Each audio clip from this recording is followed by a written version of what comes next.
Assalamualaikum warahmatullahi wabarakatuh.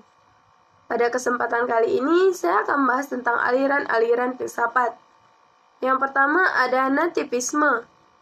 Aliran teori nativisme dipelopori oleh seorang berkebangsaan Jerman yang bernama Arthur Schopenhauer yang hidup pada abad ke-19.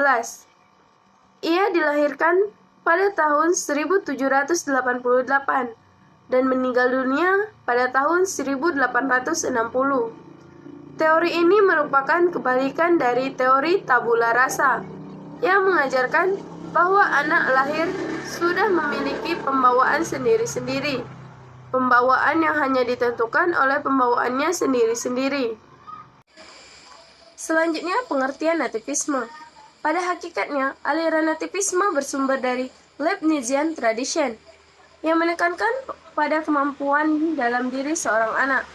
Oleh karena itu, faktor lingkungan termasuk faktor pendidikan kurang berpengaruh terhadap perkembangan anak.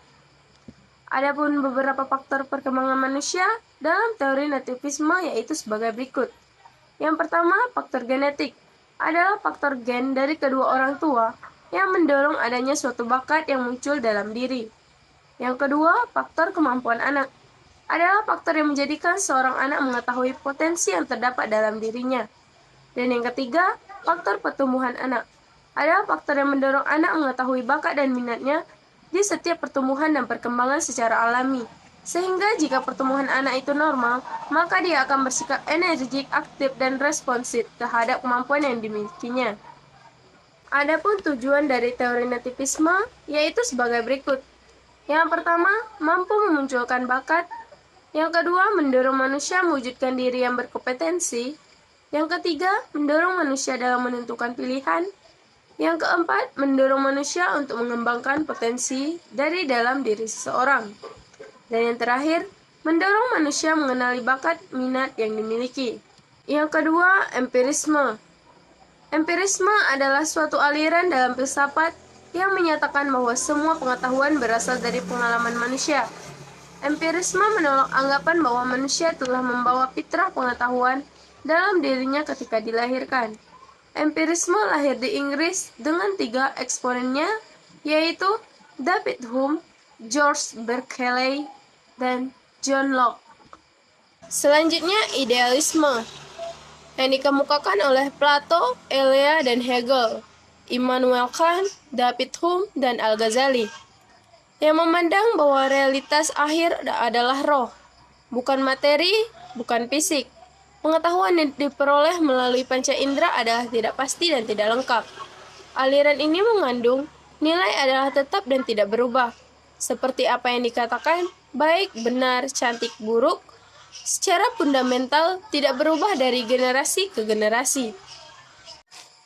Selanjutnya, realisme yang dikemukakan oleh Aristoteles, Johann Amos Comenius, William Miguiken, dan beberapa ilmuwan lainnya, yang menyatakan realisme merupakan filsafat yang memandang realitas secara dualistis. Realisme berpendapat bahwa hakikat realitas ialah terdiri atas dunia fisik dan dunia rohani.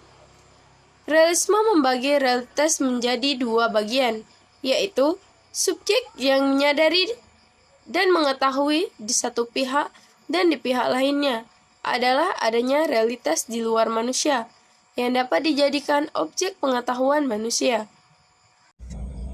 Yang terakhir, materialisme yang dikemukakan oleh Democritus dan Ludwig Feuerbach yang berpandangan bahwa hakikat realisme adalah materi, bukan rohani, spiritual, atau supernatural. Menurut aliran filsafat materialisme, asal, sifat, dan hakikat dari semua keberadaan adalah materi. Paham materialisme tidak mengakui adanya Tuhan. Cukup sekian video kali ini.